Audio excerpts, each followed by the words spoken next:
السلام علیکم ورحمۃ اللہ وبرکاتہ۔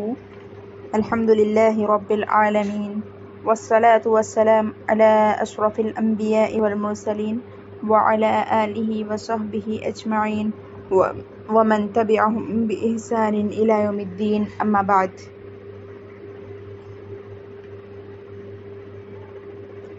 الف طالبات شرعی ڈپلومہ کورس کے ادیان و فرق کے درس میں آپ تمام کا تہ دل سے استقبال ہے۔ امید ہے آپ تمام بخیر و عافیت ہوں گے۔ دیکھیے، گزشتہ درس میں ہم نے دیکھا تھا اہل السنہ والجماعہ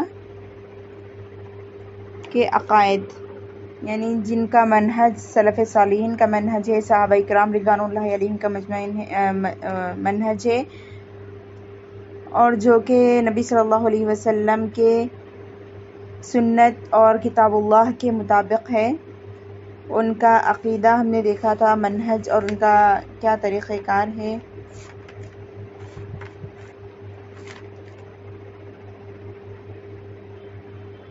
اور اسی طرح آج ہم دیکھیں گے انشاءاللہ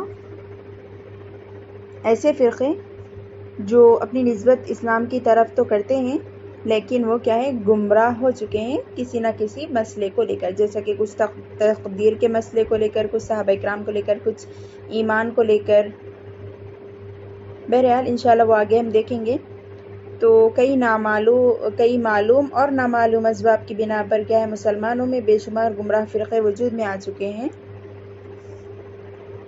تو یہاں دیکھیے عزیز طالبات، فرقوں کے بارے میں بیان کرنا محض تاریخ نویسی نہیں کہ جس کا مقصد فرقوں کے بارے میں صرف معلومات حاصل کرنا ہو۔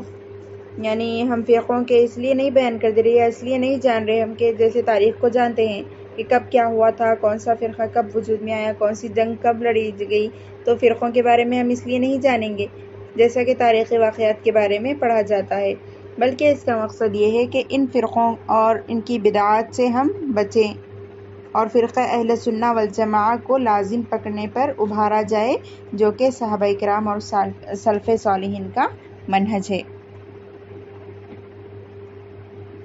اور اسی طرح مخالف اور گمراہ فرقوں کو اور بدعات و گمراہیوں کو ترک کرنا محض ہاتھ پر ہاتھ دھرے بیٹھے رہنے سے حاصل نہیں ہو سکتا، بلکہ یہ تو ان کے بارے میں جاننے اور فرقہ ناجیہ یعنی نجات پانے والے فرقے کے بارے میں تعلیم حاصل کرنے کے بعد ہی ممکن ہے، اور ساتھ ہی ساتھ یہ جانا جائے کہ ان کے مخالف فرقے کون سے ہیں، یعنی جو فرقہ نجات پانے والے ہیں، جن کا نبی صلی اللہ علیہ وسلم نے فرمایا کہ ما انا علیہ واصحابی، یعنی کامیاب ہونے والا فرقہ وہ ہے جس پر میں اور اس کے بعد میرے صحابہ کرام تھے، وہ طریقے پر چلنے والے کامیاب ہیں۔ تو یہ جاننا کہ ان کے مخالف فرقے کون سے ہیں، ان کے کیا مذاہب ہیں، یعنی ان کے کیا عقائد ہیں اور کیا شبہات ہیں، تاکہ ان سے خبردار رہ کر بچا جا سکے۔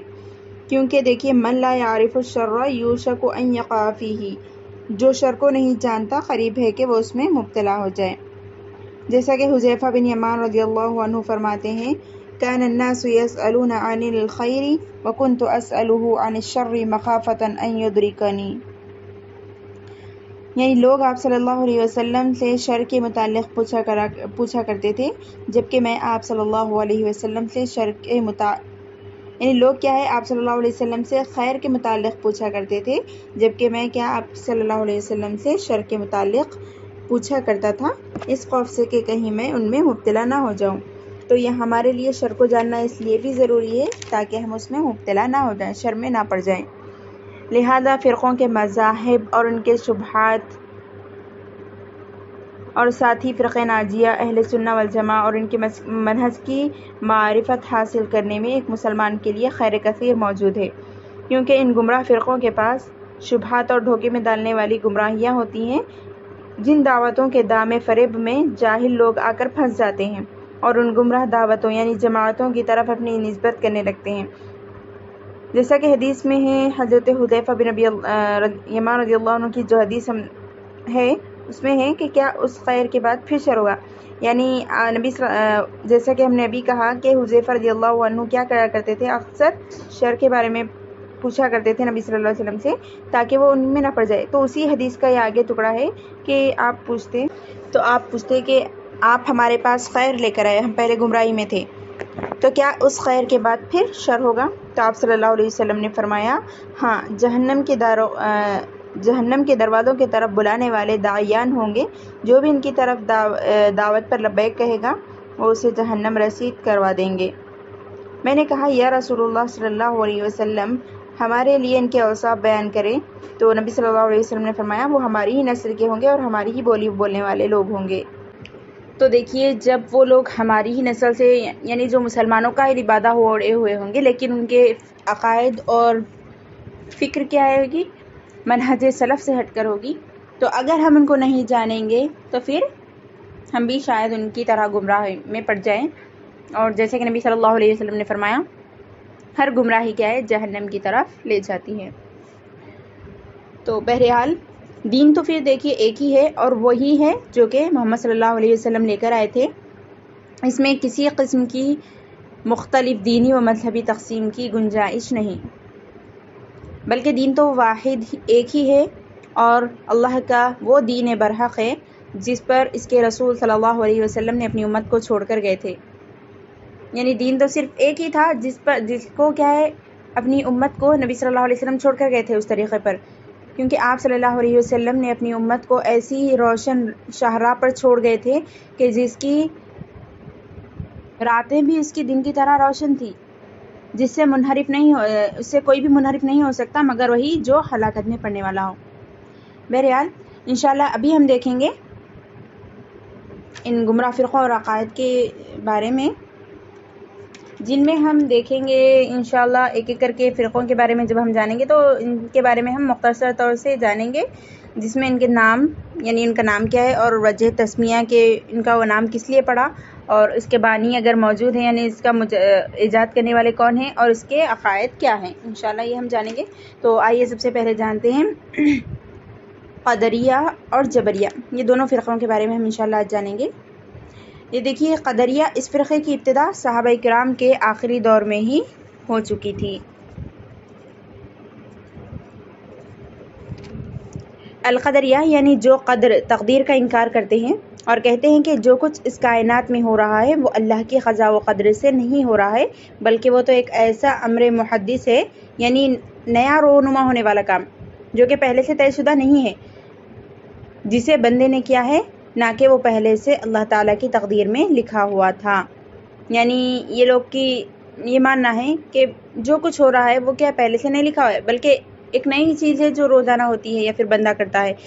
بس انہوں نے ارکان ایمان میں سے چھٹے رکن کا انکار کر دیا۔ جیسا کہ ہم سب جانتے ہیں کہ ایمان کے 6 ارکان ہیں: اللہ تعالیٰ پر ایمان، اس کے فرشتوں پر ایمان، اسی طرح اس کی کتابوں پر ایمان، اس کے رسولوں پر ایمان، یوم آخرت پر، اور اچھی و بری تقدیر پر، کہ یہ سب کیا ہے؟ اللہ کی طرف سے ہے۔ تو انہوں نے ایمان کے چھٹے رکن یعنی تقدیر کا اچھا اور برا ہونا، اس کا انکار کر دیا ان لوگوں نے۔ انہیں قدریہ بھی کہا جاتا ہے، اور اس امت کے مجوسی بھی کہا جاتا ہے۔ کیوں؟ کیونکہ وہ یہ عقیدہ رکھتے ہیں کہ ہر انسان اپنے اعمال کا خود خالق ہے، انسان کے اعمال اللہ کی تقدیر سے نہیں۔ اس طور پر انہوں نے کائنات میں اللہ تعالیٰ کے ساتھ ایک اور خالق کا وجود ثابت کیا، جیسا کہ مجوس کا عقیدہ ہے دو خالقوں کا، کہ ایک نور خدا کا ہے اور ایک اندھیرے کا خدا ہے، یعنی ایک خدا کیا ہے؟ نور کا ہے، اور ایک خدا اندھیرے کا ہے۔ لوگ کا یہ ماننا ہے کہ 2 خدا ہوتے ہیں، نور کا خدا خیر پیدا کرتا ہے اور اندھیرے کا خدا شر پیدا کرتا ہے۔ قدریہ تو مجوس سے بھی 2 ہاتھ آگے بڑھ گئے ہیں کہ انہوں نے متعدد خالقوں کو ثابت کیا، کیونکہ ان کے نزدیک تو ہر انسان اپنے افعال کا خود خالق ہے، لہذا اس وجہ سے وہ اس امت کے مجوس کہلاتے ہیں۔ ان کے مد مقابل اور بالکل برعکس فرقہ الجبریہ ہے۔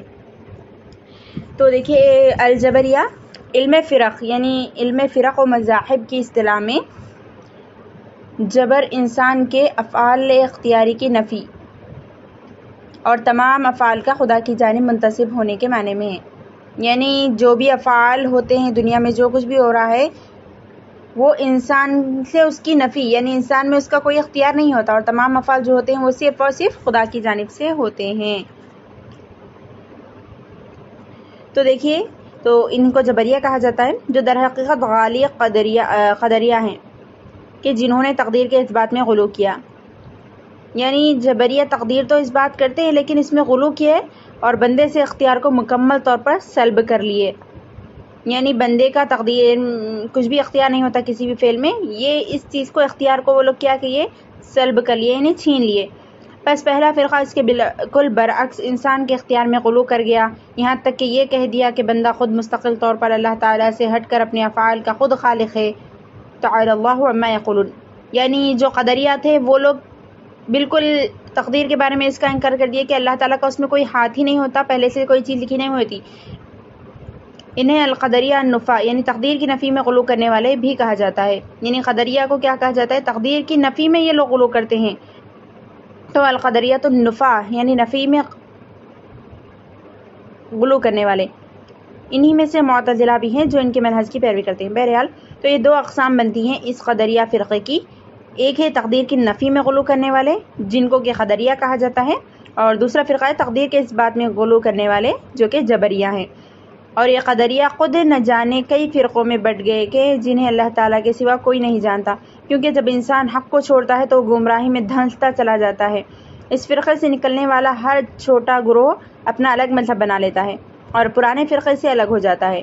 یہی گمراہ لوگوں کا وتیرہ ہوتا ہے کہ وہ ہمیشہ گروہ در گروہ تقسیم ہوتے ہی چلے جاتے ہیں اور ہمیشہ ان کے نئے نئے اختلافی افکار و تصورات منظر عام پر آتے رہتے ہیں جو کہ ایک دوسرے سے متضاد ہوتے ہیں.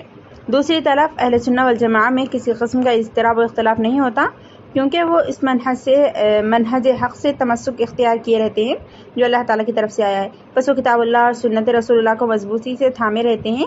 نتیجتاً ان میں افتراق و اختلاف واقع نہیں ہوتا کیونکہ وہ سب ایک ہی منہج کی پیروی کر رہے ہیں. تو دیکھیے ابھی ہم نے آج جو جانا بس اس کا خلاصہ یہ ہے کہ پہلا فرقہ ہے قدریہ اور جبریہ. یہ دونوں آپس میں ایک دوسرے سے مختلف ہے. یعنی قدریہ یہ لوگ کیا ہے تقدیر کا انکار کرتے ہیں کہ بندے کا تقدیر کے سلسلے میں یعنی افعال یا پھر کائنات میں جو بھی ہو رہا ہے بندے کا اس میں کچھ بھی قدریہ یعنی تقدیر کا انکار کر رہے ہیں. یعنی بندے سے جو کچھ بھی ہونے والا ہے دنیا میں جو کچھ بھی ہونے والا ہے اس کا اللہ کے یعنی وہ پہلے سے لکھا ہوا نہیں ہے، وہ تقدیر میں نہیں ہے. یعنی اللہ کی جو اس کو ہٹا دے رہے وہ لوگ اللہ کی تقدیر کو. اور جو دوسرا فرقہ ہے جبریہ وہ لوگ تقدیر کا انکار کرتے ہیں لیکن اتنی زیادہ اس میں غلو کر دیتے ہیں کہ وہ کہتے ہیں کہ بندے کا افعال میں کوئی اختیار نہیں ہوتا، جبکہ اس بارے میں ہمارا صحیح عقیدہ کیا ہے کہ ہر خیر و شر جو بھی ہے وہ اللہ کی طرف سے ہے، لیکن اسباب کو بھی ہمیں اپنانا ہے ساتھ میں. یعنی صرف تقدیر پہ بھروسہ کر کے ہم چھوڑ دے نہیں سکتے، اسباب ترک نہیں کرنا ہے ہم کو. جو خیر و شر ہو رہا وہ اللہ کی طرف سے ہو رہا اور سب اللہ تعالیٰ کی تقدیر سے اور اس کے فیصلے سے ہو رہا، لیکن ظاہری اسباب کو تقدیر کے تابع سمجھ کر ترک کر دینا یہ بھی درست نہیں ہو سکتا، بلکہ ہم اسباب کو اپنائیں گے. اس کے بعد جو ہمارے ہاتھ میں نہیں ہے وہ ہے اللہ تعالیٰ کا فیصلہ. بہرحال تو یہ گمراہ فرقوں میں ہم نے آج جانا. انشاءاللہ اگلے درس میں دوسرے فرقے کے بارے میں ہم جانیں گے. وآخر دعوانا ان الحمدللہ رب العالمین. جزاکم اللہ خیرا والسلام علیکم ورحمۃ اللہ وبرکاتہ.